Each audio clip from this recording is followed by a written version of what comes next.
This is Neil Schneider for MTBS-TV at CES 2017. To my immediate right is none other than Dan O'Brien, General Manager, HTC. I hope I got that right. Yep, sounds good. Okay. HTC, by the way, updated branding, very nice. Thanks for having me. So let's talk about what we've got on the table here. You've got like wireless and controllers and the whole kit and caboodle here. So let's start with this guy. Maybe you could hold it up for the camera. Oh, perfect. So on this one, we're actually showing our new wireless partner, TPcast. It's a third-party company that was actually came out of our accelerator program out of China, and they've been working on their own wireless protocol to create a tetherless solution for us, so that you're no longer tethered to the computer and you can have that extra sense of freedom, in your virtual space. And we're showing it off here at the CES this weekend. It's getting really positive reviews, and we're really excited about it. This is really critically important, I would say, because the whole nature of HTC Vive, I shouldn't say the whole nature, but much of it, the big benefit is room scale, that you could physically walk around the room in virtual reality, but you have this cable connected to you. Right. So I take it this completely negates that, yes? Yeah, it makes it a lot, it just makes it a lot easier. I still have it connected in my house, and it's still an incredible, that ensures that fidelity contract and that experience, and we know that we're hitting 90 frames per second, and the performance, that we require to have a great experience with the Vive. And TPcast is really an uncompromising solution that doesn't introduce that latency or any of those frame issues. And so these are big problems to solve to bring wireless, but we really can confidently say in 2017 wireless is going to be an option for consumers. When will it be available? So it's going to be available for consumers to pre-order in later in Q1. There's a 6,000 milliamp battery version, which is about a 2-hour usage, and then it will be in consumers' hands in Q2, and then we'll have more details on timing as we get closer. Do you know how long it takes to charge a battery like this? I don't. That's a good question. So we'll ask the TPcast. You get 2 hours of use out of it anyway, so that's great. Yep. So tell us about this. Hold it up to the camera, please. Yeah. So this is the Vive Tracker. So here's the back side of it, front side of it.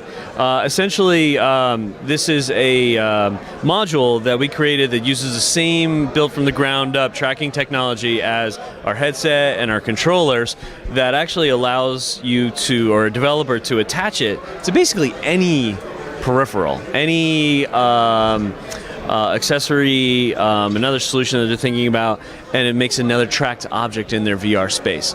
And so with that, we created, a couple universal, ports on the back of it so that it can be attached to things universally. And this thing has about a 6-hour battery usage. So is this intended for developers to use, or is this something for consumers to buy for products? Yes, so this is really the beginning of an ecosystem play for us. So this right now is for developers. We're going to be giving away 1,000 of them to the developer community, and then we'll sell more of them to the developer community as well. But that will really kind of kickstart the engine for developers to really start rolling with their ideas. We have actually 8 examples here in the booth this week at CES, from gloves to guns to fire hoses to the mixed reality cameras that we use to do the mixed reality bays, baseball bats for professional baseball players. Sure, baseball bats are a good idea? Yeah, well, not in the living room. So we've seen a lot of feedback on that we're going to be crushing TVs and lamps and all kinds of stuff and windows. But the Trinity VR team is really targeting a professional athlete with that trainer and simulator. So I think they'll put it into a more appropriate space, right, for swinging a bat at speed.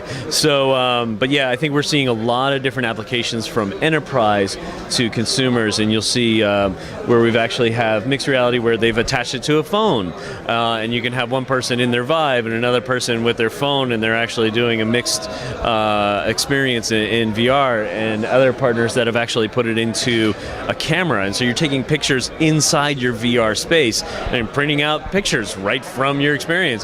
Some of these ideas we actually didn't expect. I knew the baseball bat was coming. It was like one of the first ones that was very clear this is going to happen. I wanted that one to happen. I was a baseball player. So we're going to see a lot of different applications for this. And really for us in Q1, it's about getting these out there to developers. And as we get closer to Q2, we'll have our ranging, we'll have our channel plan, and then consumers will be able to just buy one of these and plug it into a portfolio of accessories that will work with their Vive. And then that's really good for the ecosystem, it's good for developers, good for peripheral partners, it's good for retailers, and it's good for consumers because they got to believe they're buying into an expanding and growing ecosystem. Good stuff. So let's talk about this HTC Vive you've got here. So we have here the new deluxe audio headset. So it's a new head strap design. I'll do my best Vanna White impersonation of showing that. That's a terrible comment. You need some music too? Yeah, no. But yeah, so we created an embedded audio solution with a new head strap design that actually routes the 3-in-1 cable out here to the side instead of over the top. And it was really, just like last year when we introduced the front-facing camera, it was really about convenience and safety, being able to sit down without, taking your headset off or grabbing a drink. This year, we have the new head strap. It's really about convenience of being able to just quickly put on your headset. It has a really easy dial on the back, just like a bike helmet. You can tighten it and loosen it, and it's just super convenient and easy for people to put on. It's very comfortable. It's got a great audio experience. Now, is this a strap that could add on to existing HTC Vives, or is it a brand new Vive? How would you describe it? No, it's meant for going with the existing base of customers. If they want to get this, or customers that buy it in the future, if they want to buy it with it, they'll be able to do that. So right now, it's that's the plan. It's just let people, if they want to have the more premium head strap with the embedded audio, they can get that.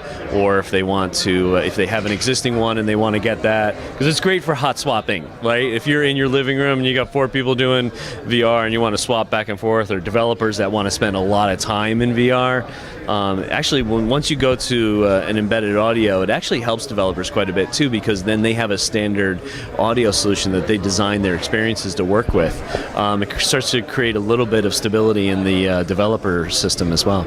The immediate appeal I see is that the current version of the HTC Vive with standard comes with earbuds, and I enjoy showing the Vive experiences to other people, and it's I think it's a big plus that you have headsets that people are comfortable wearing. It's clean. Yep. So good stuff there. Now you're also doing some exciting work on the software side. Tell us about Viveport. Yeah, so Viveport is, in Western markets, is our store for distributing content, non-game content.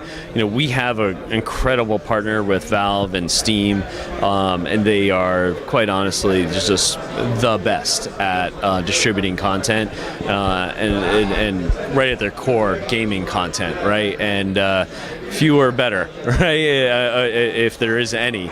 And so, Viveport really gives us an opportunity to bring to the surface and really highlight and feature the non-game content that's really starting to be built and grown, because in 2017 it's really about ecosystem growth for us, not only across hardware and things like the tracker and growing out the peripheral ecosystem, but it's also about growing out the ecosystem of content types. We have 30 different types of content here in the booth at CES this week, from enterprise to health and wellness to education and entertainment. And so when we just, going back to Viveport, we really wanted to have an application in a store that would be able to highlight all of these other types of content. And then also in China, this is a primary store for Vive customers to purchase and get any of their gaming content as well as their non-game content. So it's the all-encompassing store in the China market. And then we introduced with Viveport this week our subscription model. So it's something that we'll work with arcades and with the consumer version, where you'll actually be able to have a subscription version of the application, where we've really solved that problem for a lot of the arcades and enterprise solutions that want to have a lot of content out there and open up a store, but they don't want to go out and work with thousands of developers and trying to obtain their content and bring it in. We're creating another revenue channel or another revenue source for developers to get their content exposed and actually be able to provide a subscription service for our partners and customers. So one more question for you. Now, of course, HTC Vive, perfect for the home market, avid gamers. But you brought up arcades, and HTC has been taking a very big interest in virtual reality arcades. Can you speak to some of your work there? Sure. In the China market, this is the arcade business is actually really, really strong. This is it's an existing model there too. So we're really jumping in with Vive Land and the arcade solutions for that market. Excuse me. And we're starting to see now a resurgence of arcades growing in the Western European markets and in the United States and in Canada. So we're really starting to see a growth here. And a lot of these arcades want to open up. They want to put 25 Vives in a location in a mall, and but they don't want to go out or try to figure out how to go get all the content from the studios and the developers and get it into that arcade. So we're trying to solve that problem where we can bring the solution to the arcade. We solve the problem of getting them the content, but they work on running the retail execution. Wonderful stuff here. So congratulations on your continued success with this. Great, thanks for having me. This is Neil Schneider for MTBS-TV at CES 2017. We will, of course, be back with more. Thank you for watching. Thanks.